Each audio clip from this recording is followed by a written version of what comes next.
Hello, friends. This is Dave Hurwitz, executive editor at ClassicsToday.com, here with What Are You Listening to Lately?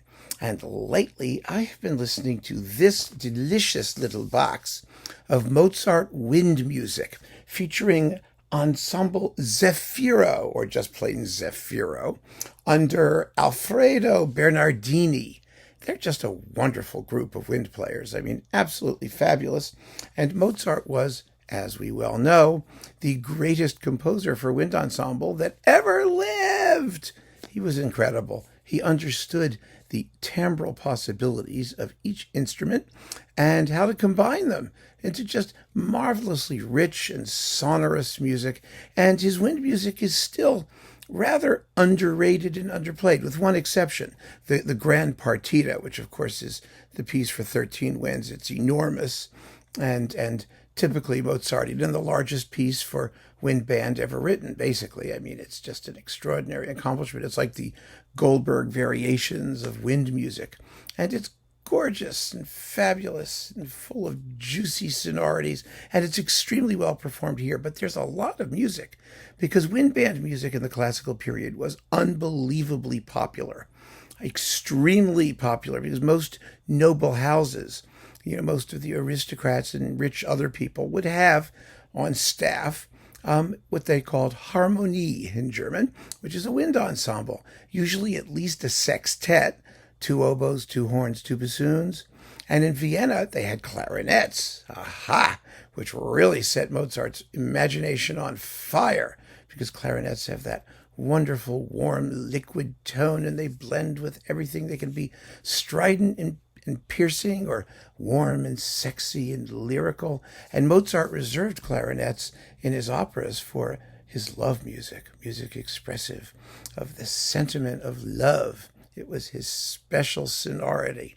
Really, it's fascinating to trace Mozart's use of the clarinet in combination with the texts that he uses, and where there are words, what the words say, where he's using clarinets, because it's quite clear that they had that sound had a special meaning for him, and we can transpose that special meaning sometimes, not every time, into the music he wrote for wind ensemble. So here is a 6-disc set that shows an enormous range and variety of pieces that Mozart wrote for winds, and I'm going to just take you through it quickly with the simple statement that this box by Zefiro, which is on, what label is it on? I don't even know what label. Arcana.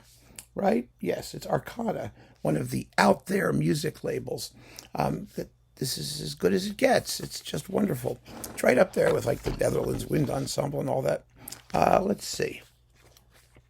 Oh, look, here we are.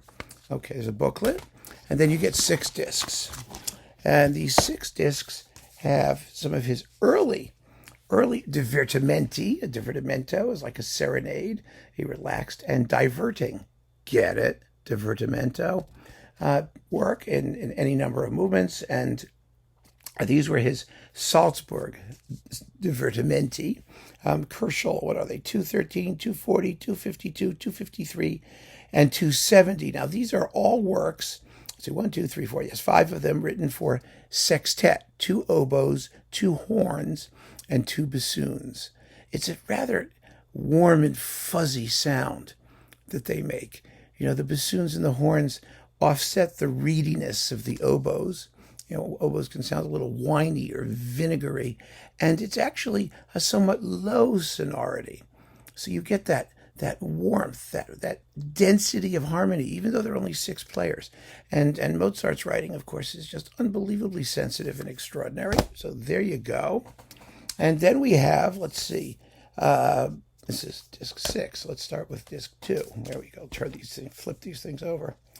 There we are. The Serenade in E flat, Kerschel 375. Now this is from his Vienna period, and it's for 2 oboes, 2 clarinets, 2 horns, and 2 bassoons. It's an octet. And there's the other octet here, the famous octet, the major famous octet in C minor, the creepy, dark. This is not entertainment music. And it's in 4 big movements, like a symphony. It's really an extraordinarily expressive, even anguished work for that ensemble. Amazing. There's nothing like it. And Mozart later arranged it as one of his string quintets, which shows you that he really had a very high regard for that music because he wanted it to be performed, outside of just the narrow confines of people who had wind ensembles. And you also get the Divertimento in B flat, which is from Milan or Salzburg. And that is an octet, or it's an octet, it's more than that. 2, 4, 6, 8, 10. It's a 10-tet. It's a dectet because you've got 2 oboes, 2 English horns, 2 clarinets, 2 horns, and 2 bassoons. 2 English horns, fascinating, because you don't find English horns normally in orchestras, but you do find them in chamber ensembles. Haydn wrote for the English horn in the orchestra, among other Haydnesque inventions. Well, let's see what else have we got here. Serenade in B flat, Kerschel 361 or 370A. That is the grand partita. Remember that number, 361. It's the grand partita, one of the greatest, enormous wind things in the history of the universe. It's the piece that apparently in the movie Amadeus drove Salieri insane and hatched his murder plan. So there you know.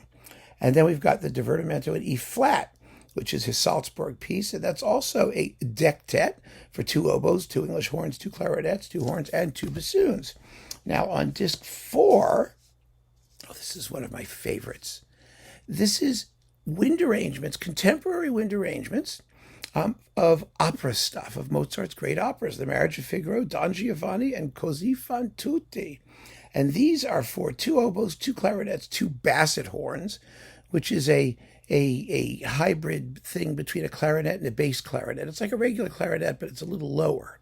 2 basset horns, 4 horns, 2 bassoons, and double bass, which is practically an orchestral ensemble. You get all the greatest tunes from the operas. That's how people heard their greatest hits in those days. I mean, you had to play them. You had to play them somehow.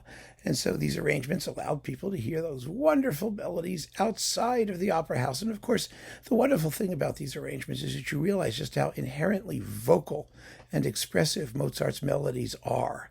I mean, when you hear them sung out without words, and they work so beautifully, it's absolutely glorious. And then disc 5, we've got some more Divertimenti from Salzburg. These are mixed Divertimenti for strings and winds. And one of them here, let's see, Kerschel 131 is for flute, oboe, 4 horns, 2 violins, 2 violas, and bass. Then there's a march, and you get the Divertimento in D major. This one's from Vienna for 2 horns, bassoon, violin, viola, and bass. And the Divertimento in D major, Kerschel 251, which is a nonette. Yes, it has 9 things. It's a septet, pardon me. It's the Nannerl septet. That is, Nannerl was Mozart's sister. So it's dedicated to her, the Nannerl septet. I mean, it was the nonette septet. The Nannerl septet. Never mind, I'm getting very confused. 7 instruments, right? Oboe, 2 horns, 2 violins, viola, and bass. There you go.